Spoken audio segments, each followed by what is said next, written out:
I was informed that this may be an unorthodox choice to kick off a CogSci colloquium. I invited a guy from the Department of Ecology, it was Environmental Science and Natural Resources on Cook Doug. And we were just talking here. He's a lichenologist, studies lichens, which is very interesting, but it's also not the reason that I invited him. We'll be glad to know. That is clarified. There will not be any lichen talk today. We do entertain them in the Q&A. So this is Dennis Waters, and Dennis Waters had a really interesting academic and professional journey, which is part of why I wanted to invite him. I think he's a very interesting guy. He got his PhD in 1990 at Binghamton University, and he studied under a biologist named Howard Patty, and I think got interested in this idea about Gibsonian affordances and about information processing and computation, and the kinds of things that we are very interested in broadly here, which is part of the reason why I thought it would be very fun to hear from him. But then after he got his PhD, he left academia, and when he sent me his resume, he described it as a dog's breakfast, which was not an expression I'd ever heard before, but I think that means it's got a lot of interesting stuff in it. As you imagine a dog's breakfast pie. So he did lots of things. He ran several trade publications. He started several trade publications on data communications, on bioinformatics and gene sequencing. He was a program manager at like a jazz radio station, the first dedicated jazz radio station. Trained fintech practitioners. He's just done a bunch of interesting stuff. Also served as like the town historian for Lawrence Township for a decade.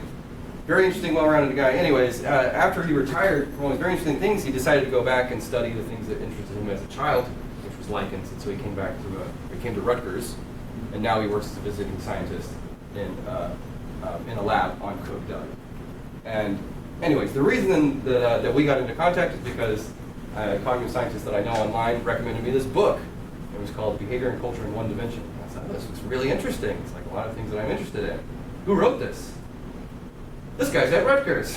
You should go hang out and talk to this guy. Like, you should come here and talk to everyone else. So that's the reason he's here. He's written this very interesting book that ties together things like DNA, language, culture, computer code, animal behavior, trying to find some kind of common thread through all of it by looking at things like affordances and Dawkins' extended phenotype and this sort of thing. So it's a lot of interesting ideas kind of rolled together in that, and I'm very curious to hear what everyone here kind of thinks about all of this stuff. That was my intent. I wanted to have a lot of people in the room who know lots of different things to hear some super interesting ideas that I'm not an expert on, and to see what everyone thinks. Okay, so Dennis, you want to get started? Sure. Thanks, and hello. Nice to see everyone. Thank you for coming out. I don't know. Is this a mandatory thing? Do you have to come to this, or makes me feel even better. Oh, that's nice. Thank you. Ryan mentioned that there's a book, and the talk is taken from the book. It's hard to take a book and turn it into an hour of talk, so I have sort of cherry-picked a few things from the book, which I hope you will find interesting and maybe provocative, and I hope they will all tie together in some way, but we can talk about that later. I guess that we'll do Q&A after the thing is so okay. Very good. Okay. Sequences, affordances, and the evolution of complexity, which is actually the subtitle of the book. So we'll start today with a visit from the fairy godmother of computer science, Ada Lovelace, Lady Byron, and something famous that she wrote in 1843, which is 182 years ago. And she wrote, "In enabling mechanism to combine together general symbols in successions of unlimited variety and extent, a uniting link is established between the operations of matter and the abstract mental processes." This is pretty good for 1843. She was talking about the relationship between one-dimensional patterns, sequences, what she calls general symbols in successions of unlimited variety and extent, and our three-dimensional world, or what she calls the operations of matter. This sounds like nothing other than what is sometimes known as the symbol matter problem, which has vexed scholars for centuries. So we can look at some examples of her general symbols in successions of unlimited variety and extent. And those of you with a little background in biology will recognize this as a sequence of DNA. Well, it's actually our conventional representation of such a sequence, because the sequence itself is a one-dimensional pattern of tiny molecules. In this case, it's a snippet of the gene for botulism toxin, Botox. The A's, G's, T's, and C's represent individual molecules that line up like beads on a string. The one-dimensional pattern of DNA in a gene provides the template for fabricating a protein, and proteins are what make the operations of matter in the living world go. Simply by rearranging the one-dimensional pattern of DNA, the cell can fabricate any one of hundreds of thousands of proteins, the entire diversity of the living world.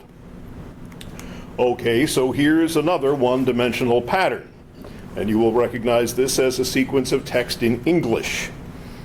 We know that by rearranging the letters, we can create new words, and by rearranging the words, we can create new sentences and so on. And simply by rearranging these general symbols in successions of unlimited variety and extent, we can produce every text that's ever existed in English and all texts that have not yet been produced. And so we have one more example of a one-dimensional pattern, and you will recognize this as a sequence of zeros and ones, binary code. So all day, every day, we swim in an ocean of this stuff. It's always there in the background of our lives, choreographing our literate technological civilization. And we know that simply by rearranging the one-dimensional patterns of these zeros and ones, we can create sequences that will perform any computation or represent any physical phenomenon that can be digitized. So historically, these one-dimensional patterns have been studied within separate disciplines. At Rutgers, separate buildings. These sequences up here are the property of molecular biologists, these of linguists, and these of computer scientists. Yet they're all sequences, and as such, they share some common properties. There is a substantial but somewhat scattered literature pointing out the common properties of sequences. On the similarities between genes and language, for example, here is C.H. Waddington, one of the great evolutionary biologists of the 20th century. He says the analogy often made between the DNA chain and writing can be used in reverse, and language can function as we are used to thinking the DNA does. How about a cultural anthropologist? Here's Clifford Geertz. Though the sort of information and the mode of its transmission are vastly different in the two cases, this comparison of gene and symbol is more than a strained analogy of the familiar social heredity sort. It is actually a substantial relationship. Linguists, too. Roman Jakobson and Linda Waugh. Obviously, we're not yet in a position to explain this salient correspondence, as long as for linguists, the origin of language, and similarly for geneticists, the genesis of life, remain unsolvable problems. There is also a related computer metaphor, riffing on the idea that DNA is a kind of code. For example, here's Nobel laureate biologist David Baltimore, who died just a few weeks ago. DNA could easily be seen as the embodiment of principles first realized in the late 1930s by Alan Turing and enshrined in the Turing machine, which responds to signals encoded on a tape. Or you may run across Charles Bennett and Rolf Landauer for their work on the energy cost of computation. They also noted a single strand of DNA is much like the tape of a Turing machine. And MIT computer scientist David Gifford, as we begin to understand how biological systems compute, we will identify a naturally occurring universal computational system. The point here is not to quibble about whether the genetic code is really a language or whether the cell is really a computer.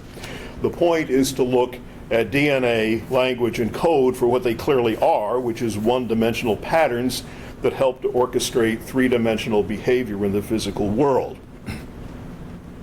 Nowhere have these similarities among different kinds of sequences been more important than in molecular biology. In a 1977 paper, the Nobel laureate molecular biologist Francois Jacob called this the linguistic model in biology.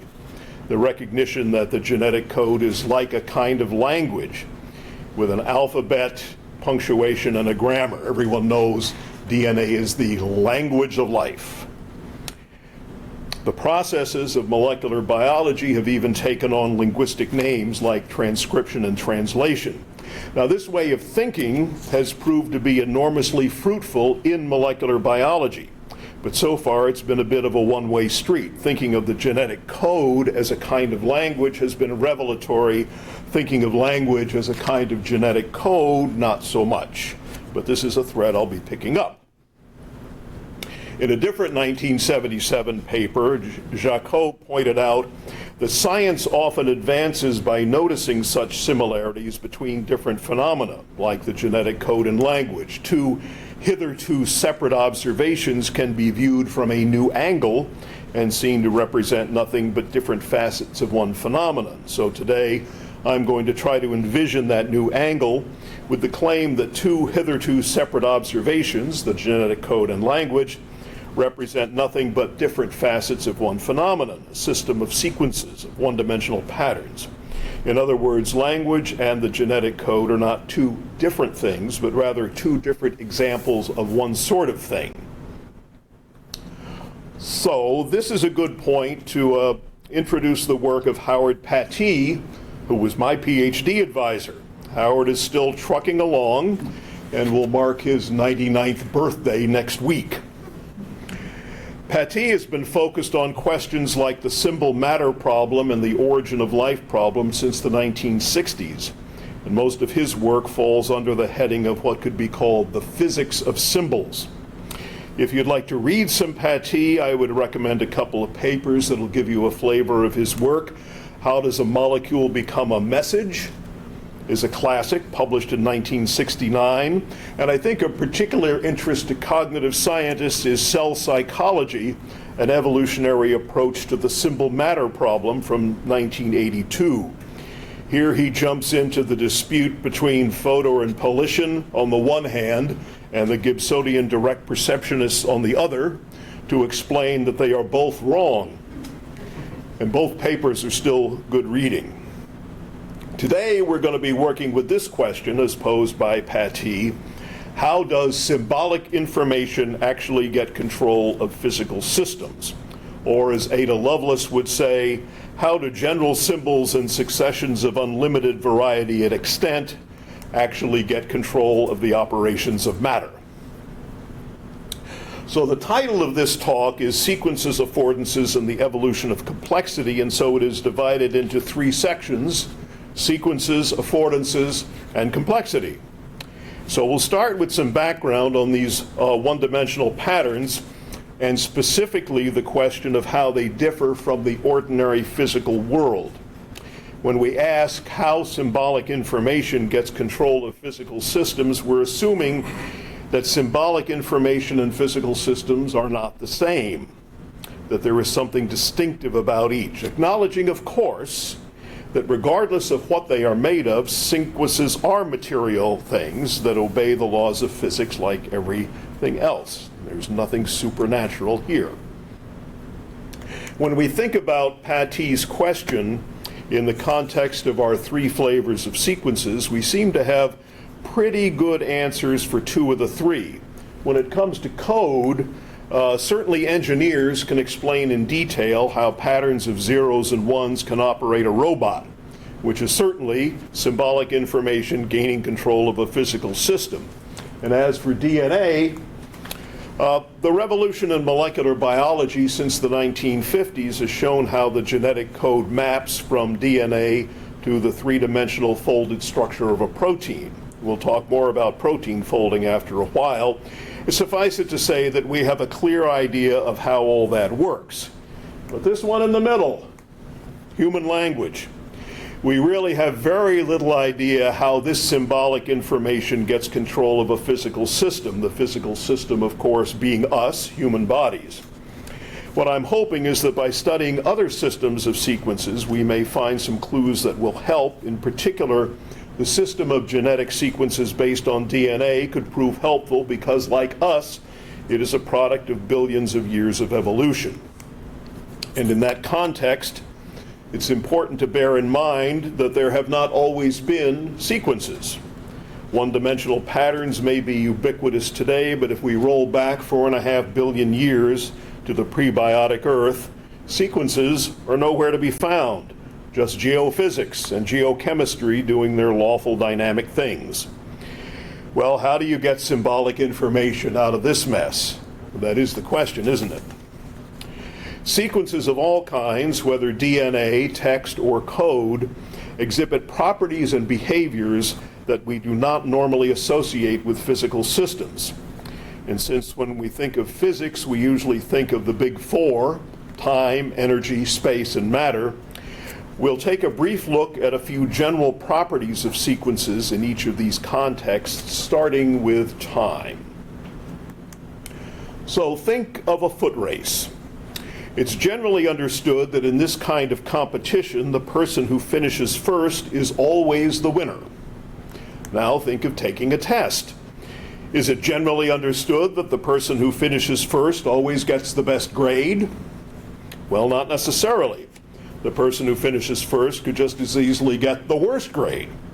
The outcome of the foot race is dependent on time, but the outcome of the test is not dependent on time. And this is a key difference between behaviors that call for processing sequences, like taking a test, and behaviors that entail only dynamic motion, like running a race. In other words, taking a test is rate independent, running a race is rate dependent. Rate dependence means that the result of an activity depends on how quickly it is performed. Rate independence means the opposite, the result does not depend on speed. Pattee summarized the difference between rate independence and rate dependence this way. When a cell is synthesizing a protein, or when a computer is executing a program, or when I am writing a paper, the informational aspects of these processes do not depend in any explicit sense on the rate of protein synthesis, the rate of computation, or the rate of my writing, respectively. We cannot imagine a useful concept of information that would require the type of protein to change with the rate of its synthesis, the plot of a novel to change depending on the rate we read it, or the value of pi to be affected by the rate of its computation. My favorite everyday example of the distinction between rate independence and rate dependence is the anxiety-provoking test we take to obtain a driving license. There are actually two tests, a written exam that calls for sequence processing, and a road test that calls for real-world dynamic behavior, otherwise known as driving. So which exam is rate dependent and which is rate independent? Any would-be driver could complete the written test in half of the allotted time and still pass. It is rate independent.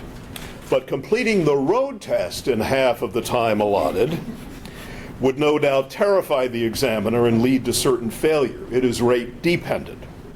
So why do governments consider both tests necessary to certify a novice driver?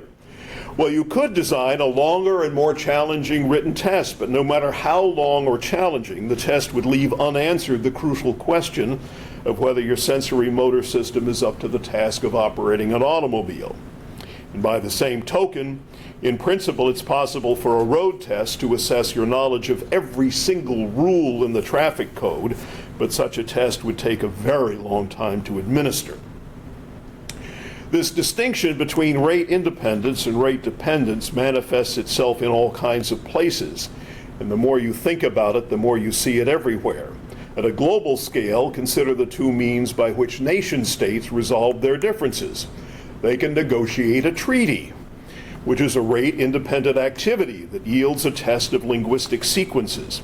It is rate-independent because the outcome does not depend on either the length of the treaty itself or the negotiations that produced it. Or two nation-states can go to war, which is a dynamic, rate-dependent process in which small differences in timing can have a dramatic effect on the outcome. So I could say a lot more about time and sequences, but my time is limited, so we will move on to the energetic properties of sequences, or the lack thereof. Some of you might be old enough to remember one of the original punk bands from the 1960s called the Fugs. They were led by this guy, Ed Sanders. And during the height of the Vietnam War protests, Sanders came up with a plan for the big 1967 March on the Pentagon. Specifically, Sanders and the marchers were to chant a sequence of words and the Pentagon would levitate. 60s, man, they were great. The motive power of their combined vocal sequences would cause the world's largest office building to rise a few inches above the ground. This entire saga was documented by Norman Mailer in his Pulitzer Prize-winning Armies of the Night. Needless to say, the Pentagon did not budge. However, the following year, negotiations began toward a Vietnam peace treaty. Given that treaty negotiations are rate independent, it took the two sides about 5 years to get that done. So why did Ed Sanders fail to levitate the Pentagon? The obvious answer is that by themselves, sequences have no direct energetic motive power. What Ed Sanders learned was that sequences by themselves are impotent. The linguist Charles Hockett called this property of language specialization. The direct energetic consequences of linguistic signals are usually biologically trivial, only the triggering effects are important. In other words, symbolic information only gets control of physical systems through some intermediary. Direct control is impossible because sequences just don't have the energy. And this lack of energy is often expressed in folk wisdom. It's easier said than done. Actions speak louder than words. Sticks and stones may break my bones, but words can never hurt me. So no energy there. Moving on to space, we understand that sequences are defined in terms of space. They are spatial patterns in one dimension. Now, when we think of space in the context of physics, however, it's common for us to think about this guy, Sir Isaac Newton, and this formula of his, which is the gravitational force between two objects. For our purposes, let's focus on this variable r. This is the distance between the two objects, and the formula tells us that the force is inversely proportional to the square of that distance. Moving objects farther apart has a big effect on the strength of the force between them. Sequences are different, as explained by this guy, Zelig Harris, who was Chomsky's PhD advisor at the University of Pennsylvania. He says talking or writing is not carried out with respect to some measured space. The only distance between any two words of a sentence is the sequence of other words between them. The only elementary relation between two words in a word sequence is that of being next neighbors. In other words, physical distance is not fundamental to sequences, only adjacency. Increasing the distance between two objects dramatically diminishes the gravitational force, but increasing the distance between elements in a sequence does not seem to have much effect, except maybe to typographers. The meaning of the sequence is retained regardless of how far apart the letters are. Our final stop in the grand quartet of physics is matter. And here the lawyers make me put in a disclaimer that of course sequences are made of matter and they obey the laws of physics just like everything else that is made of matter. And yet, like time, energy, and space, sequences have some peculiar properties when it comes to matter. So here is a pie. It is made of matter. And it's time to take a quick lesson from another field that deals with material things, and that is economics. A fundamental concept of economics is scarcity. There is only one pie, so there is no way you and I can both eat the entire pie.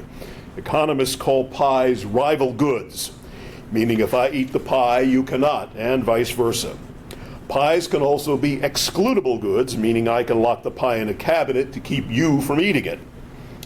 Every physical object, everything that's made of matter, is rival and excludable. A pie cannot be in two kitchens at the same time, and a photon of light cannot energize two plant cells at the same time. However, 2 kitchens can each have a copy of the recipe for the pie, and 2 plant cells can each have a copy of the gene for chlorophyll. I can have the recipe in my kitchen, you can have it in yours. Neither of us is disadvantaged, even though the note card displaying my recipe is physically different from the note card displaying yours. The note cards themselves are rival and excludable, but the sequential patterns of the recipes are not. Economists call sequences public goods. They're non-rival, and, unless copyrighted or protected with a paywall, non-excludable. You can't have your pie and eat it too, but recipes don't get used up if many people know them. So for each of the big 4 of physics, time, energy, space, and matter, sequences have numerous properties and behaviors that one does not expect from a conventional physical system. We've looked at a few of these. The 3-dimensional world of physics and the 1-dimensional world of sequences behave in distinctive ways. Both are sources of regularity. We have the many regularities of the physical world: gravity, momentum, electric charge, and those of the sequential world: cellular metabolism, which plants taste good, which side of the road to drive on, how computers work.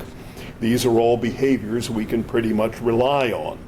But these regularities really take 2 forms, one that Paty calls a law and one that he calls a rule. His approach to studying a system of interest is to ask whether it's operating by laws or by rules or by some combination of both. So what is the difference between laws and rules? Paty cites 3 characteristics of laws, and here we're talking about laws as in physics, not laws as in legislatures and courts. First, laws are universal. We assume that they hold in all times and all places. If there are 100 billion galaxies in the universe, we are confident that the laws of physics are exactly the same in each of them. Second, laws are inexorable. There is no way to evade or suspend them. There is a famous case of the Indiana legislature trying to adjust the value of pi so that calculations would be easier, but pi was having none of it. Finally, laws are incorporeal. They behave of their own accord without requiring any special machinery. The moon does not need any help in order to orbit the Earth, it just does. So laws define the realm of rate-dependent physics. What defines the realm of the one-dimensional? The answer is rules, which are pretty much the opposite of laws, even though they also result in the regularities of the living world. If laws are universal, then rules are local. We will find gravity working as expected in all 100 billion galaxies, but we would not expect to find TikTok being used everywhere. If laws are inexorable, then rules are arbitrary. For example, does the genetic code we have to be exactly the genetic code we have? Most biologists would say no. There are probably other codes that would work just as well.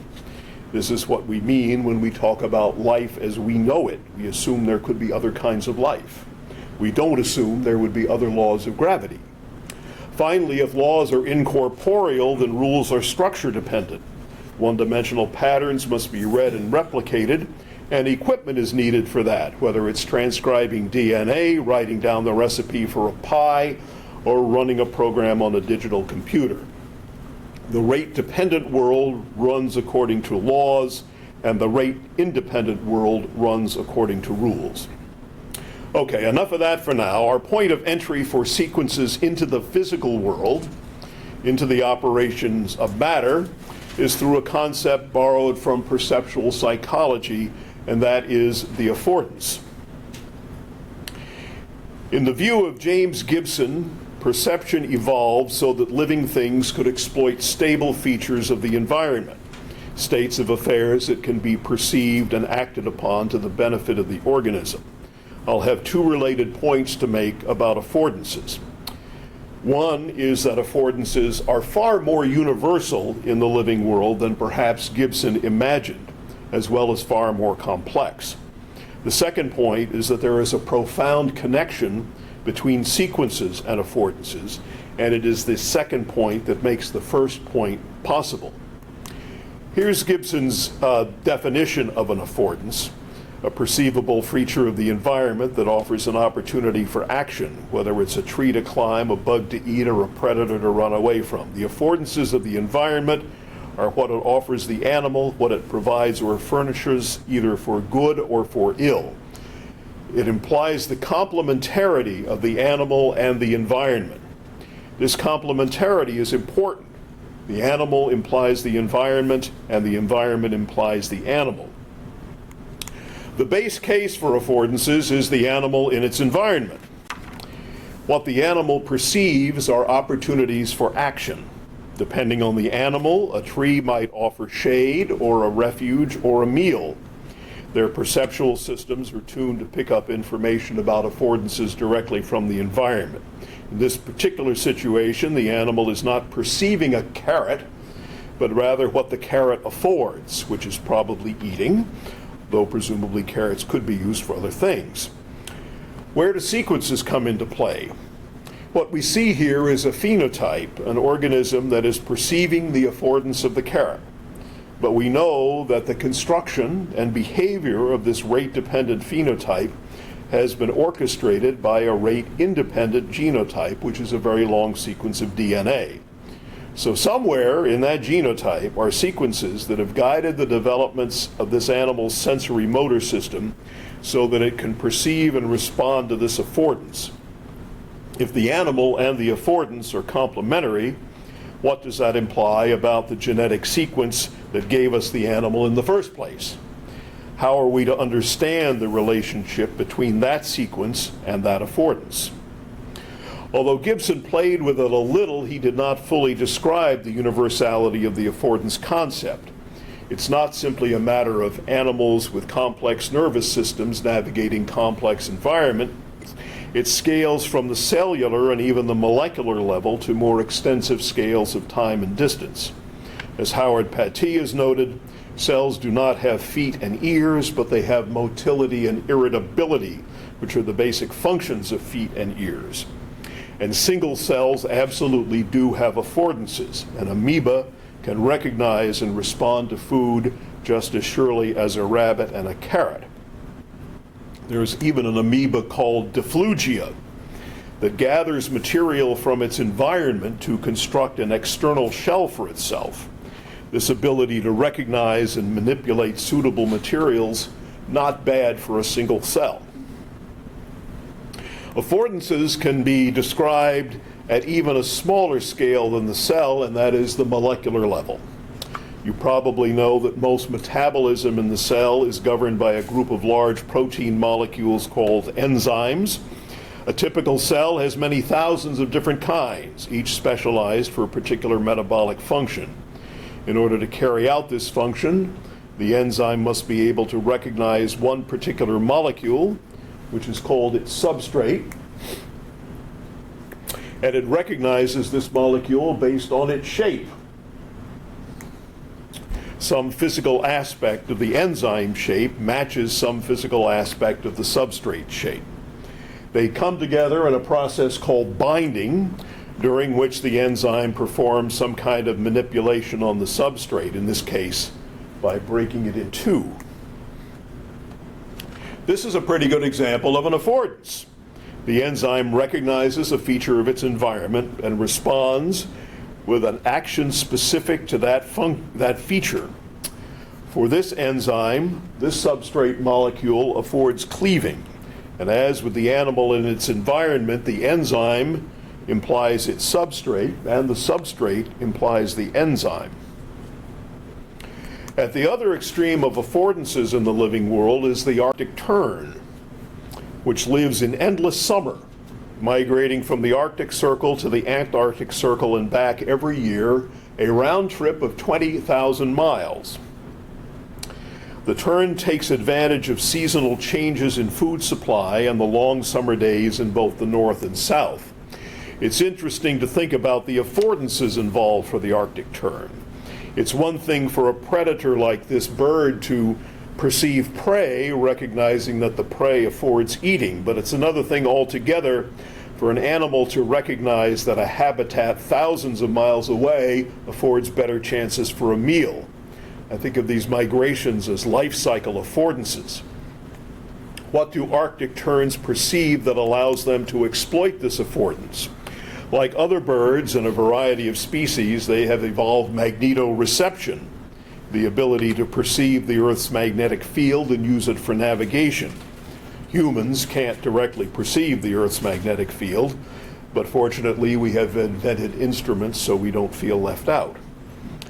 The point here is that affordances are universal, found at all scales of the living world. You can even think of natural selection in these terms. Natural selection is the discovery, exploitation, and memorialization of affordances. And sequences are the means for this memorialization. We can understand this with respect to genotype sequences, but I would like also to suggest that our linguistic sequences evolved to describe our cultural affordances. And to get us started on that, we can go through a brief review of the work of Dorothy Cheney and Robert Seyfarth on the alarm calls of vervet monkeys. For those of you who already know the story, please indulge me as I take a minute for a quick simplified review. So vervets have three well-defined alarm calls, which are coupled to three well-defined evasive behaviors. There is a leopard call, which leads the monkeys to climb a tree. There is an eagle call, which leads the monkeys to hide in the bushes.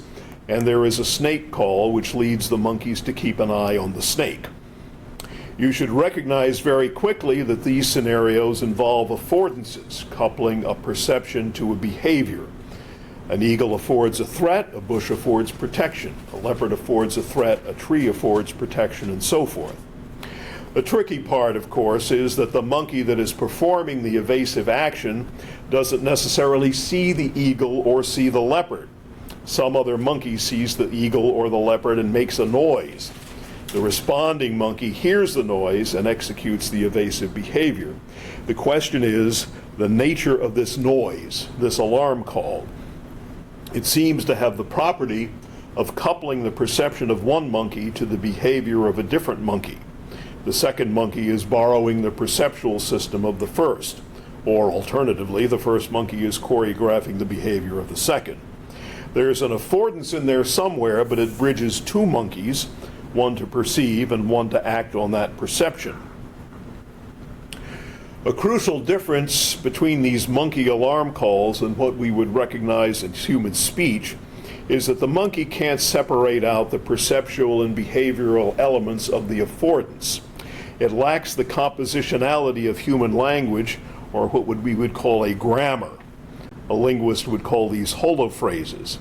It can't take the perceptual element of one call and couple it to the behavioral element of another. There are no hybrid calls like see an eagle climb a tree or see a snake hide under a bush. And they can't discuss anything out of the immediate context, like an eagle that they saw yesterday, or a leopard that's on the other side of the hill, or a snake that might or might not be in the grass. This is what the linguist Talmy Gavone calls the tyranny of context. The simplest form of a grammar to encompass this monkey alarm call takes the form of I see this, you do that for the first monkey, or you see that, I do this for the second monkey. Linguistically, the object of perception will be some noun, leopard, eagle, snake, and the resulting behavior will be some verb, climb, hide, and watch. Coupling a noun to a verb like this is perhaps the most basic grammatical act in language. For example, Michael Tomasello says this: on almost everyone's account, verbs and nouns are the most fundamental types of content words in a language, as they are the only two classes that are plausibly universal.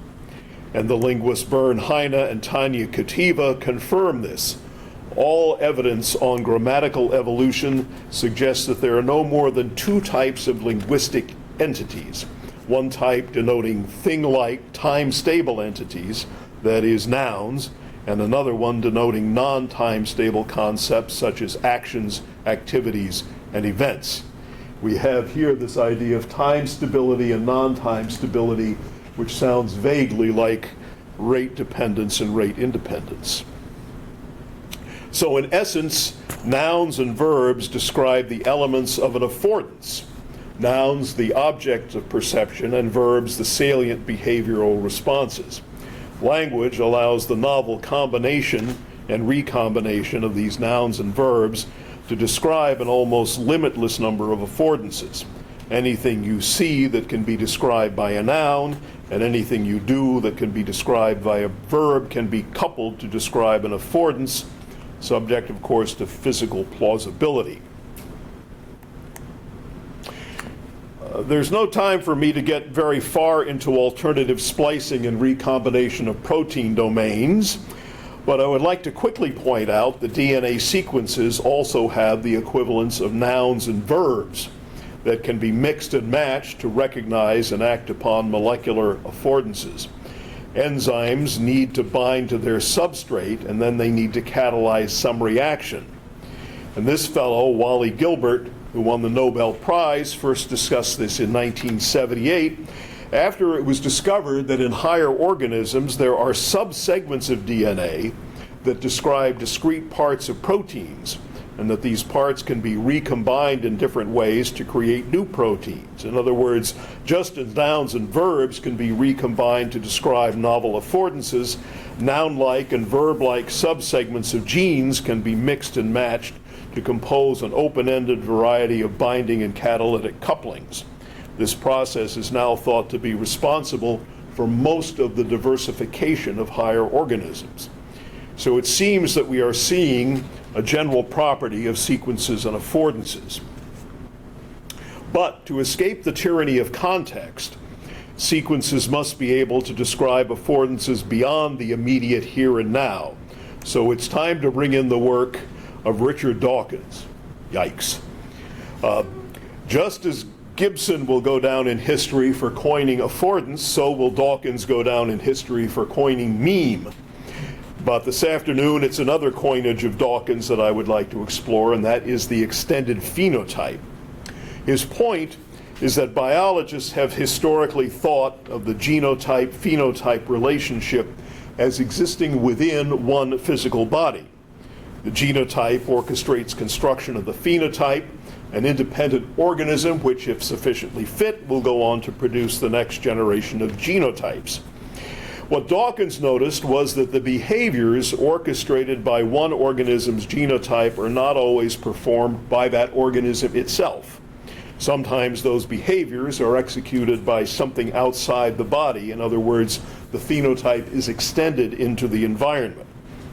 His simplest example is that of a spider web, which the spider uses to extend her predatory organs into space, thereby extending over a larger area both her perception and her ability to immobilize and capture prey. Building the web opens a world of previously unavailable affordances. Flying insects some distance away from the spider's body afford capturing and eating, an affordance that would not exist in the absence of the web. The spider's web, of course, is a physical object constructed by the spider, and as such is a passive extended phenotype. More interesting for our purposes are behavioral extended phenotypes, where the genes in one organism choreograph the behavior of another organism. And this is best exemplified by host-parasite relationships, how parasites get their hosts to alter their behavior to further the reproductive interests of the parasite. Many kinds of parasites have discovered ways to hack the nervous systems of their hosts. As parasitologist Shelley Adamo says, if the mind is a machine, anyone can control it.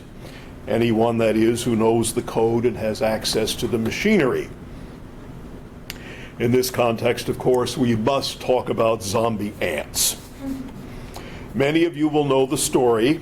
An ant roaming the forest floor encounters a fungal spore. The fungus gets into the ant and multiplies. Eventually, it takes control of the ant, causing it to climb a plant, where it clamps its jaw to the underside of a leaf in what is called a death grip before being killed by the fungus. The fungus then grows a fruiting body, which showers spores back to the forest floor to be picked up by more unwary ants and continue the cycle.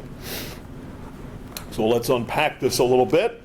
First, Shelley Adamo nailed this one. With respect to the ant, the fungus clearly knows the code and has access to the machinery.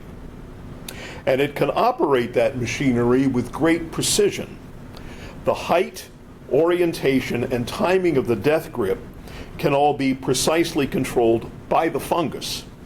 Zombie ants clamp onto leaves with a mean height of 25 plus or minus 2 centimeters above the ground, facing north-northwest, and they all bite synchronously at solar noon. There are sequences of DNA in the fungus that can hack the sensory motor system of the ant with this degree of precision.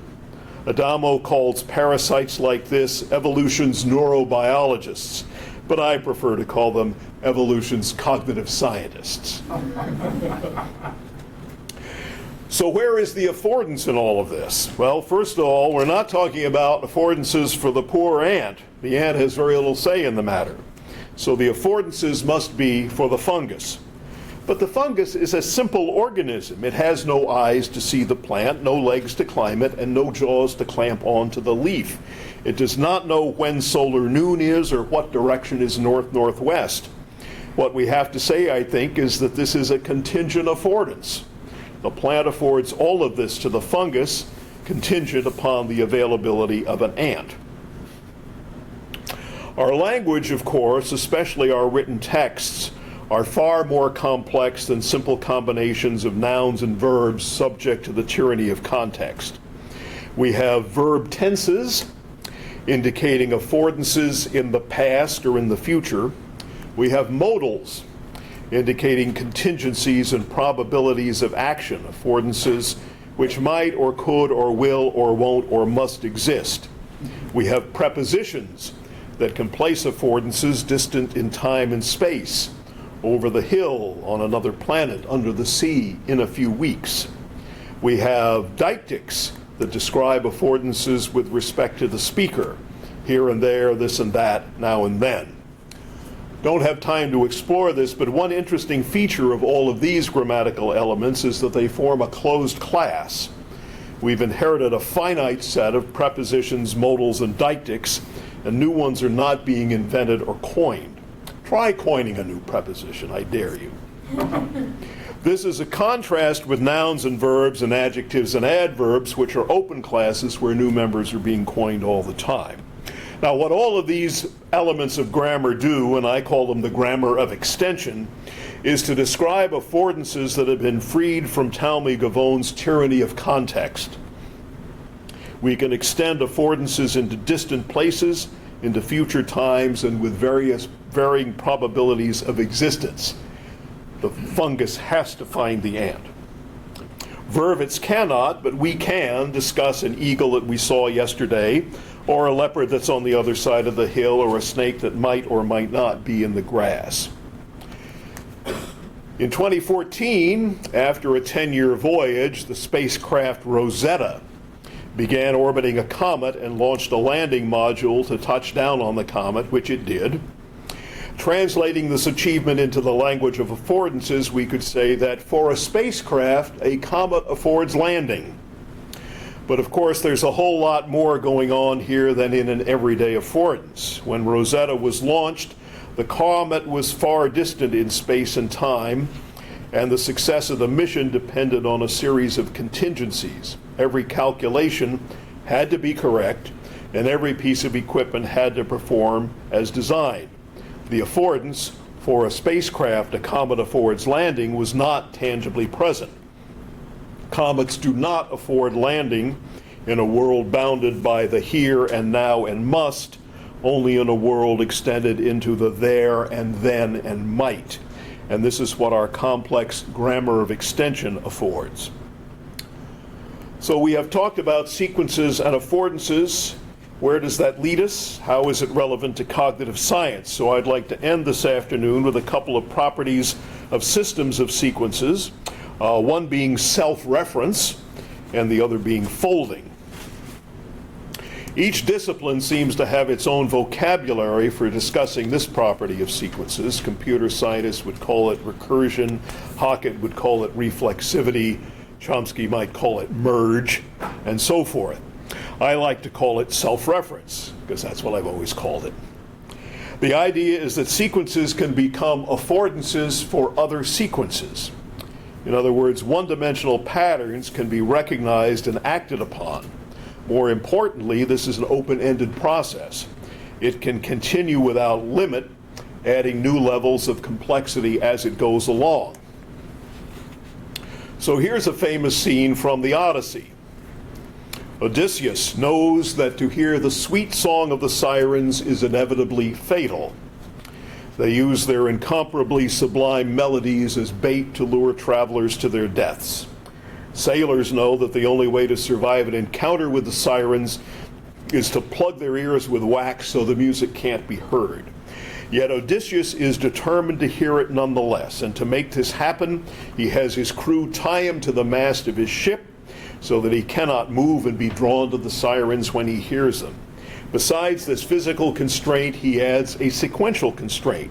He instructs the crew that no matter what he says, no matter how hard he begs, no matter how strident his commands, they are not to untie him while he's listening to the sirens. What is he doing? He anticipates a future affordance, in this case, that music affords death. He also knows that his crew constitutes an affordance, that they afford untying him if he commands them to do so. So he commands them in advance not to obey this future command. A sequence of the future becomes an affordance for a sequence in the present. And when one sequence becomes an affordance for another sequence, that is self-reference, and it is open-ended. In theory, he could further modify his commands by adding various contingencies. His ability to continue this process is limited only by the memories of his crew. If his instructions get too complicated, then they won't get remembered correctly by every crew member. This is one way in which writing is so much more powerful than speech, because the stability of written sequences allows creation and memorialization of more complex sequential affordances. When it comes to symbolic information getting control of a physical system, it's hard to beat an intersection with a traffic light. Such an intersection is really a set of affordances, and the traffic signal cycles through these affordances every minute or so. In the state of New Jersey, this is the sequence that constrains the traffic signal that constrains the drivers. However, as you know, this sequence does not have the last word. For in New Jersey, it is perfectly legal to make a right turn on red after a full stop. In this case, the affordances of the intersection stop being governed by the rate-independent traffic signal and start being governed by the underlying rate-dependent physics of the traffic flow. Here again, one sequence has become an affordance for another. In this case, the original red light sequence affords modification by the right on red sequence. But hey, there's no reason to stop there. At some intersections, the right on red sequence is further modified by yet another sequence, or it can get even more complicated. For this affordance to be activated, the driver needs to know what time it is and whether it is a school day. What is a school day? Well, that's defined in a sequence somewhere. In principle, this process of one sequence becoming an affordance for another can continue indefinitely. And because the sequences are written and stable, the system can become complex without limit, as it often does in enormous sequence-based institutions such as government, law, religion, and academia. This is formalized by Zelig-Harris. Every natural language must contain its own meta-language, i.e. the set of sentences which talk about any part of the language. Observably, the grammar which describes the sentences of a language can be stated in sentences of the same language. When you think about it, this is a remarkable property, especially when you consider the counterfactual. What if a language could not describe its own grammar? Wouldn't be much of a language.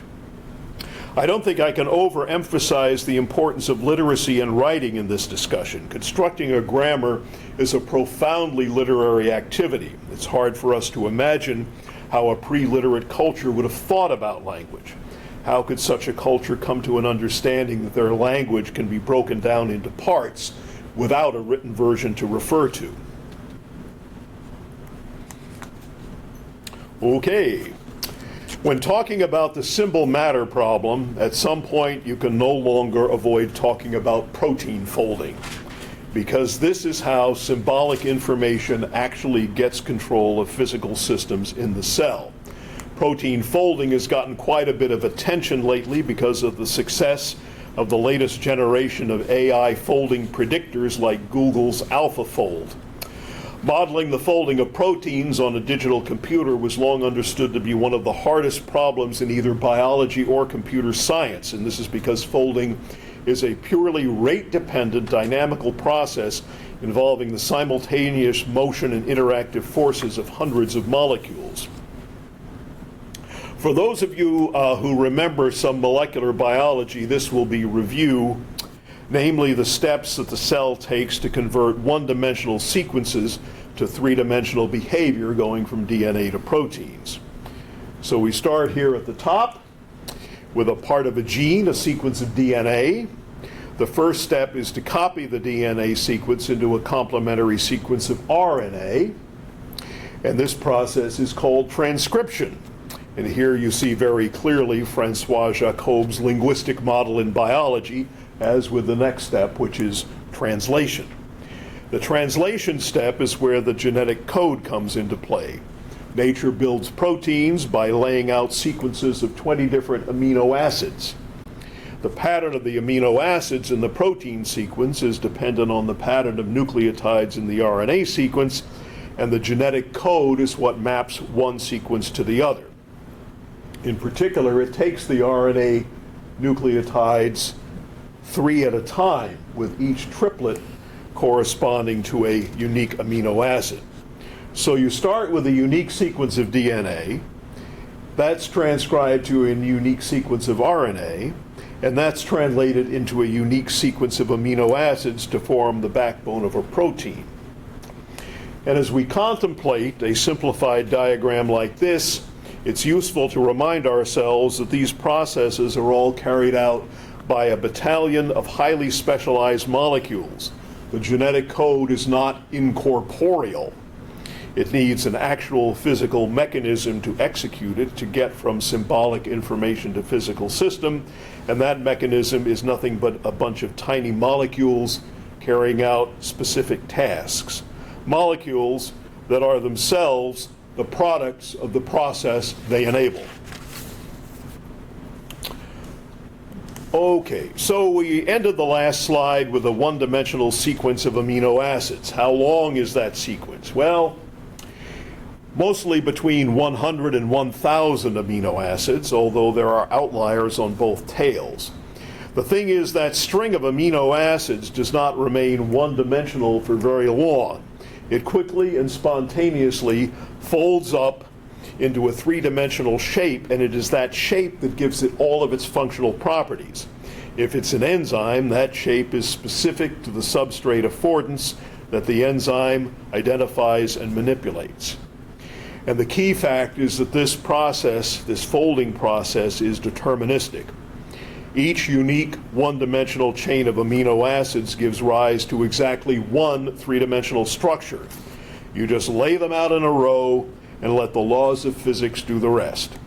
Howard Pettit used to say it was like taking the 6 million components of a Boeing 747 and hooking them all together in a chain, after which they spontaneously fold up into a functioning airplane.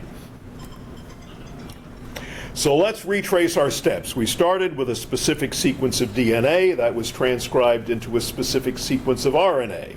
This was translated to a specific sequence of amino acids. Up until this point, we can view the entire process as a series of rate-independent steps, a kind of molecular information processing.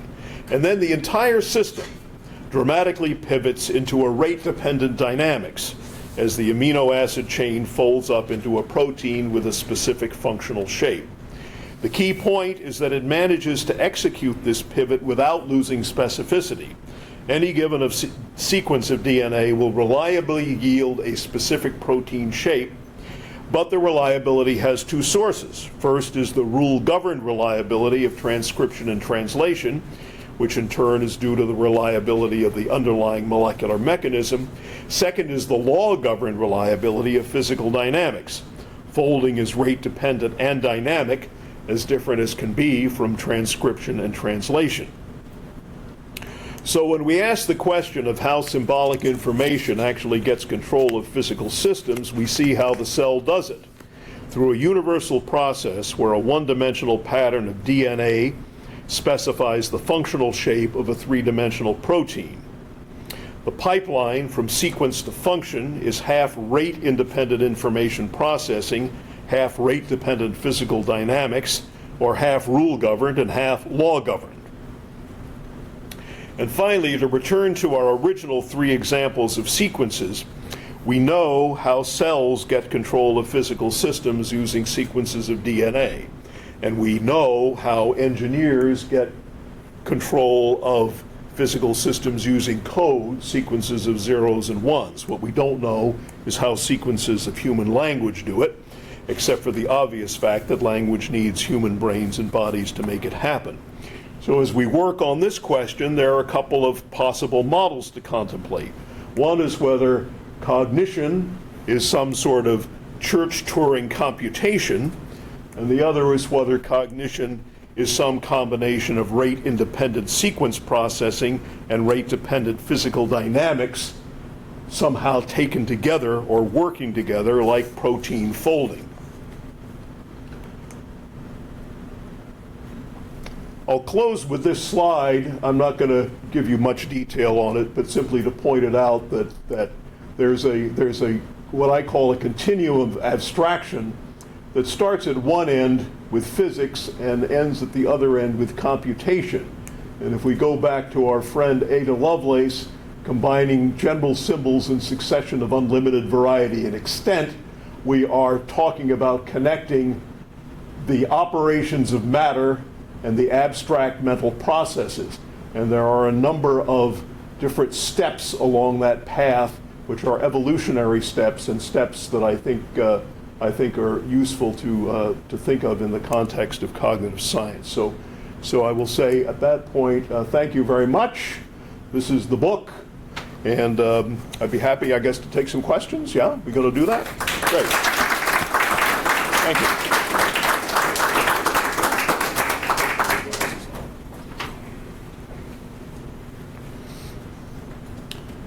Yes, Paul.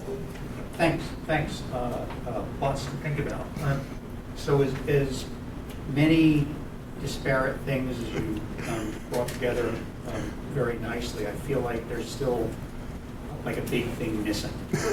So we're thinking from your initial slide as languages is giving us sequences, but one of the things at least many of us think we've learned over the last 60, 70 years is that there are at least two different sequences to think about. The sequence that controls the articulation system and the sequence that somehow controls a mapping over to concepts, whatever. One of the things we've sure learned about phonology is that the sequences on that side are these relatively simple things, right? Describable in some great space down there in finite state regularly. We know way less about the sequences that we connect over to concepts.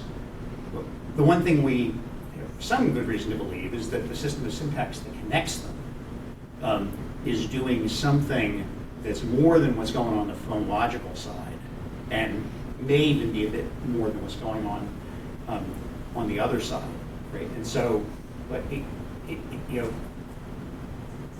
that fact that what's ever going on in human language is the connection between, what you might just call phonological forms and logical forms, and those have disparate properties.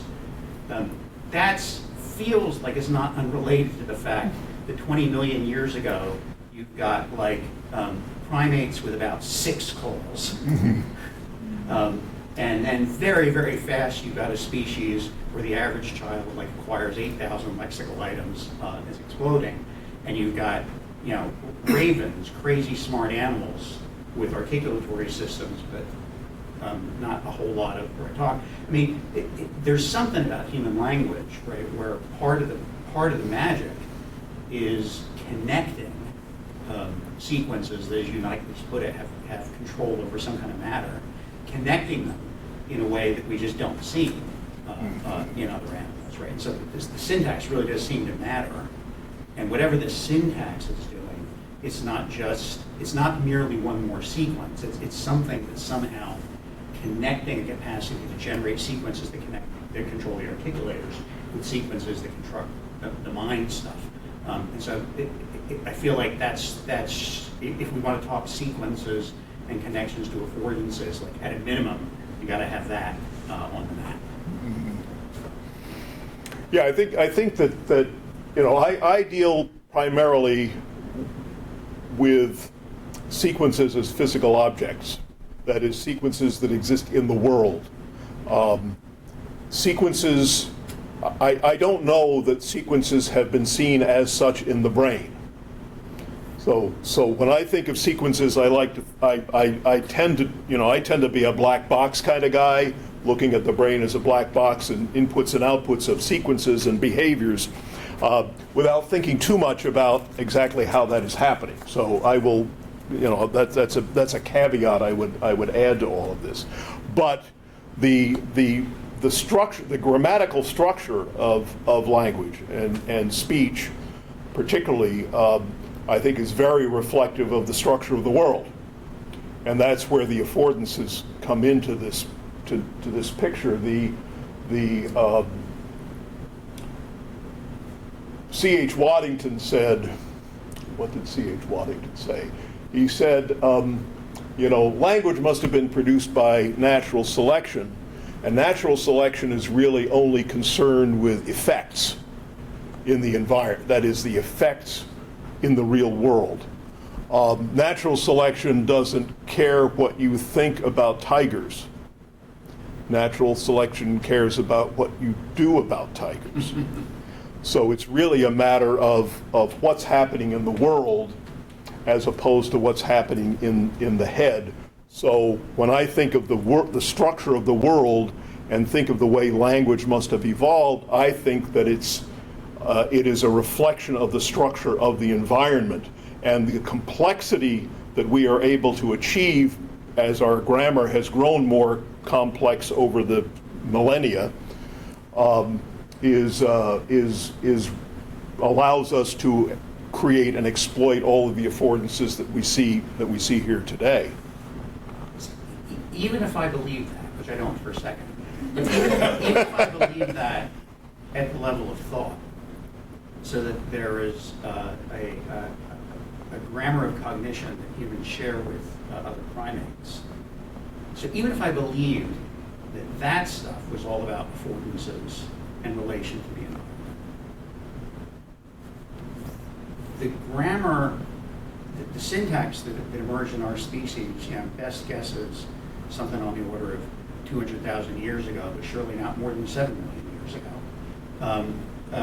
That system doesn't look like it's just going boom, straight out to the environment.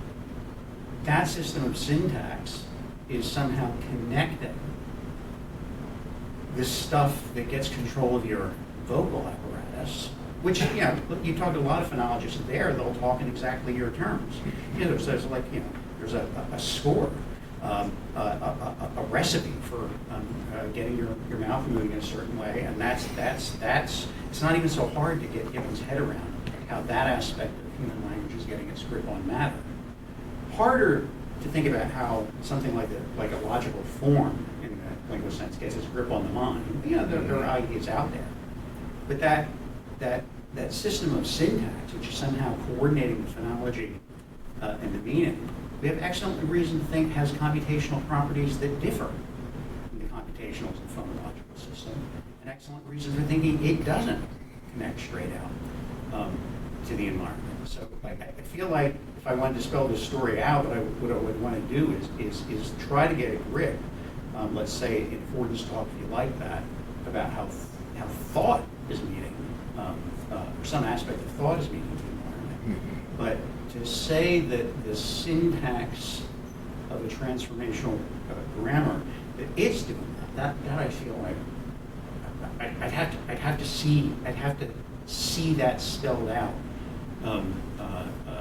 to think it's right, because like everything I've learned about syntax suggests that it's wrong. Okay. Sir? So I want to try to express what I think is a similar kind of skepticism to Paul, but in a slightly broader way, right? So you're pointing out a lot of commonalities to different systems that can be expressed as sequences. But like at the beginning of the talk, you mentioned that like Turing machines have a single one-dimensional tape. But one of the basic theorems of Turing machines is that you could give them two-dimensional tapes or 27-dimensional tapes, and it doesn't change the computational power of the machine. So one-dimensional tape is sufficient. And that's an incredible regularity of logical work. But one of the consequences it has is that anything can be expressed as a sequence, right? Any system that is computable can be expressed in a one-dimensional sequence of symbols. That's part of Turing generality. So one of the consequences of that is that saying that two systems can be described both as sequences doesn't really convey any serious significant commonality between them, because that's true of any computed sequence. So saying the two things are sequences really doesn't mean they have to have anything else in common. So for example, like the system of the solar system and the system of cooking or something like that, both are made of molecules. That's a pretty fundamental relationship. But it doesn't mean that they obey any of the same laws or regularities. So if somebody said, well, they're both molecules systems, the solar system and my kitchen, that doesn't, if they then went on to imply that that meant that the rules of cooking and the rules of astronomy were the same, that's obviously too broad a brush. So the fact that these different systems are both potentially sequential and can be represented that way doesn't really mean they have anything else in common. So that applies to the two systems that Paul's referring to, but it applies much more broadly to all the systems that we're talking about. Anything is a sequence, so it doesn't tell you much beyond that, isn't that? I mean, so I'm just quoting that as a speculative. Well, I tend to agree with you about the Turing machine, because I think the Turing machine is not an evolved sequence. I think that you're looking at language and you're looking at the genetic code as being two systems that are the result of a process of natural selection, whereas the Turing machine is a much more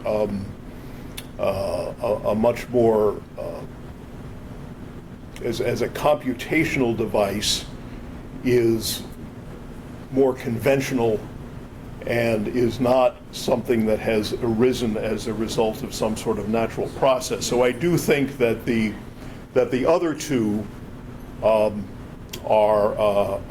much more comparable in both in terms of their function and in particularly the way that they relate to the world and the way that they get control of physical systems. But I agree that the Turing machine is not the best.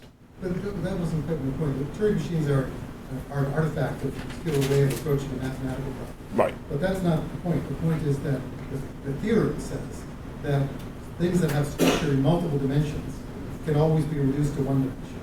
It doesn't matter whether we do express that in terms of Turing machines or not. And so that means that being a sequence is too general to be helpful in understanding the rules governing particular systems.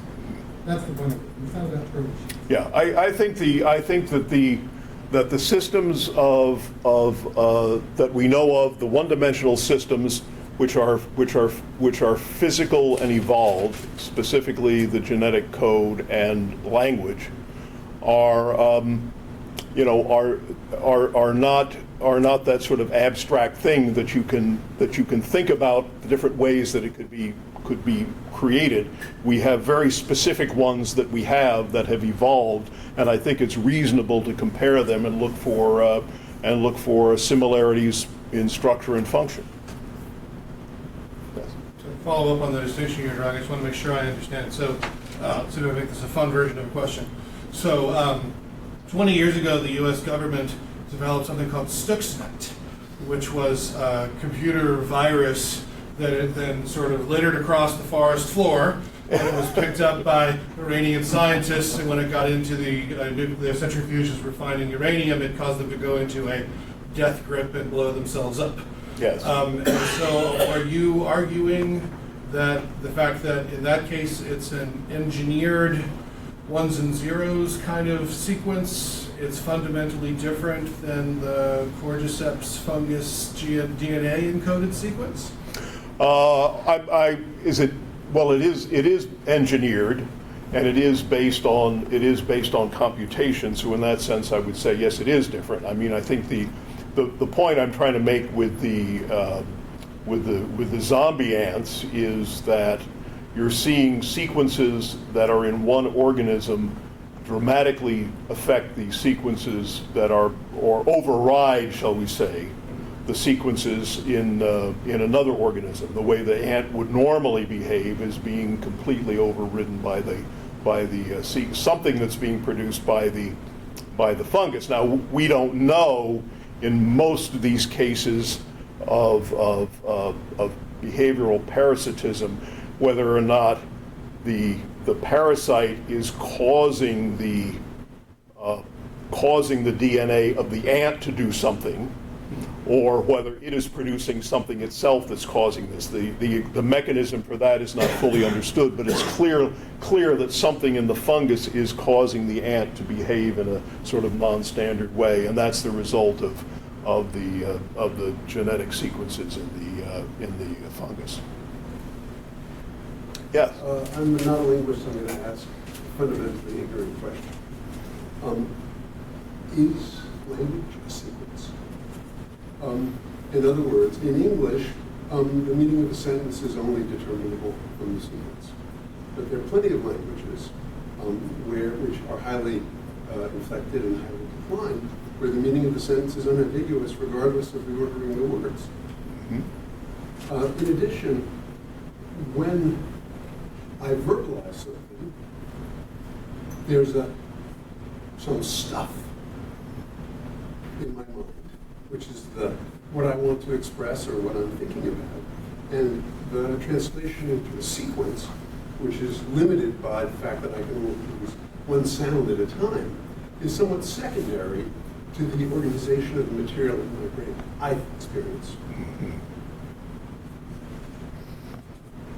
So what's the question? Is language a sequence? Is language a sequence? Well, I should probably just go back to this one that I had up a minute ago. I think, I didn't have time in this talk to get into this, but I would say that there are a couple of varieties here, in that there's a strong difference between what I would call here a control hierarchy, which is based on text. I think the distinction between speech and text is very significant, and text is really what makes civilization go in a way that speech does not. Speech gives you some culture, but it does not give you civilization as we understand it. You really need text in order to have that, and text is definitely a sequence. No question.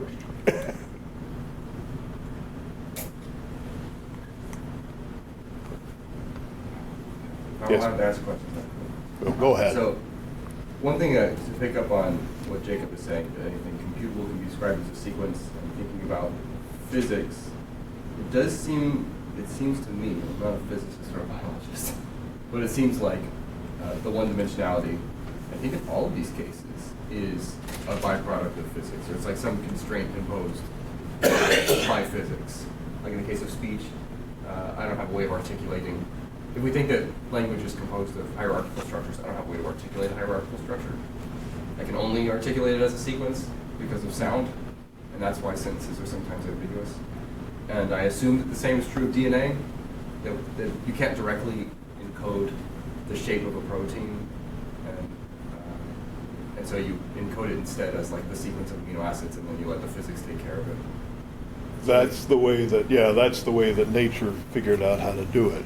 So if there's a commonality, it seems that is one, that sequences are a way of navigating a physics that constrains, I guess, the kind of structure that can exist out here. But then maybe there can be a different kind of structure, like they're encoding a different kind of structure, but they're expressed one-dimensionally. Yeah, sequences allow the dimension of time to be collapsed into a dimension of space. So if you think about, if anybody here cooks, some chefs will sometimes sort of line up the ingredients that they're going to use, sort of like that, and that's really, you're really taking a spatial arrangement and you're substituting that spatial arrangement, which is a sequence, for a temporal relationship of what you're going to put in one thing at a time. Is that what you're getting? That's the same relationship between speech and writing. Yeah. Translating a temporal relationship to a spatial one. Yes. So I have a question about DNA, actually. You said something interesting about, language having its own meta-language. Every human language can describe its own grammar. Mm-hmm. Is that true of DNA? Yes. Okay. Yeah. Yeah. There is, and again, I didn't have a chance to get into any of this, but there are, in higher organisms in particular, there are extensive what are called gene regulatory networks, in which we talked a little bit about enzymes, and we talked about enzymes mostly in the context of metabolism, but the majority of these molecules are actually regulatory. And what they do is they control the transcription of other sections of DNA. In other words, the DNA you may get a gene that creates a protein or an enzyme, and that enzyme then turns around and regulates the transcription of some other gene. And this can become extremely complex, these gene regulatory networks. But yes, so DNA absolutely can refer to itself, again, as through enzymes, which is the way it interacts with the world. Now, you also have situations in which RNA can be used to silence. There's so many strange little examples of this, but RNA can also silence gene transcription, and that is done in much more of a pure sequential way. If you think about how do you recognize a strand of DNA, if it's a sequence of molecules, are you going to recognize it by its shape, or are you going to try to match the individual nucleotides and treat it as a sequence? So there's both a physical way of attaching to that, and there's a sequential way of attaching to that. And molecular biologists sometimes have a hard time telling when an enzyme attaches itself to a DNA molecule to stop it from being transcribed, for example, exactly how it is being suppressed, how that attachment is taking place. Is it based on the shape of the DNA, or is it based more specifically on the sequence of nucleotides? I have one other question, which is kind of an odd question. I don't know if you want to touch on it, but there's like some back and forth back here. Yeah. Cool. Thanks for the talk. One thing that I was thinking about through quite a bit of the talk, I think it touches on some of the things that have come up with your question here, is are questions related to context sensitivity versus context insensitivity or context independence. And thinking across the examples, when it's the case to think about sequences as context independent versus being context sensitive. One thing I was curious about, and maybe it's because I didn't understand some of the statements that we ended up combining rate independence and rate dependence, so just clear that up, I guess. Is thinking about the roles of interpretation when reading whatever sequences we're dealing with in the moment, where it seems like you don't necessarily need an external stimulus in order to evoke a sort of fixed reflexive response in the case of reading sequences, like the case with the traffic light, where in order to know that you can violate the red, you get you have a manual somewhere that says you can take the right on the red. In order to modify that, you have another external stimulus that can slightly modify the response. One thing I was thinking about was just like cases of polysemy or cases of where the same sort of physical sequence, the same sort of like sequence of phonemes can be interpreted differently depending on the particular context in which the sequence is generated. Yes. This is again, Givon talks about the tyranny of context, that we're really in the evolutionary context of which language evolved, which was a a hunter-gatherer type situation with and pre-literate, that the only time you ever encountered language was when you were having a conversation. There would be no language anywhere else. You would have to be having a conversation in order to even encounter language. That's the sort of native environment of speech. And so that kind of context that you're talking about was crucial as in the foundation of language. So you would say that language is the example of a sequence that's fundamentally, I guess what I'm asking is, isn't the reading of like a linguistic sequence always context sensitive?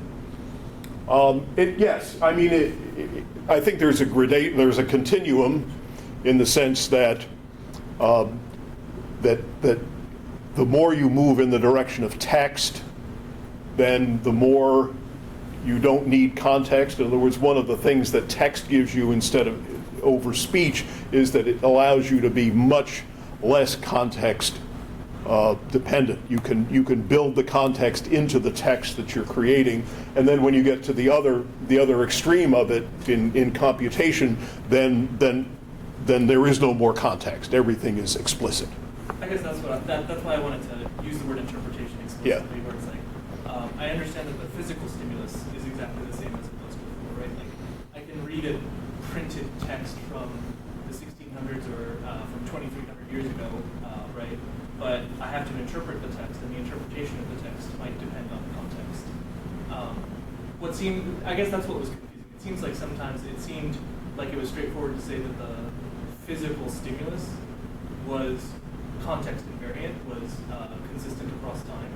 Mm-hmm. But then the stage that I was trying to think through was the fact that when it comes to interpreting the literal sequence, the physical sequence, that's where the context sensitivity comes in. Right. You're not a literary criticism major, are you? I am not. Can I add on a note to that? Just Yeah. something that's making me think of is, in terms of thinking of the text as having a context dependency, it is how DNA gets so you know your genome, but then you have the epigenome. And so the way that you have the text, which is the DNA, but then the context is like the experiences that impact the DNA and flag upregulate this protein or downregulate this protein. And then the way that can also be even the epigenome can have some inheritability too.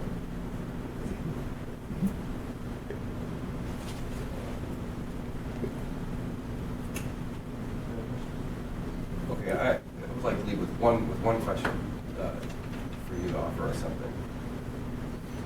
Getting some pushback here on some of these ideas. Let's suppose that this is true, and this is a viable way for us to think about language. I'm curious where this goes. So, what do you think? Someone like Paul, if you were going to convert him, what kind of work should be done in the future using this as a kind of springboard? What should we be doing?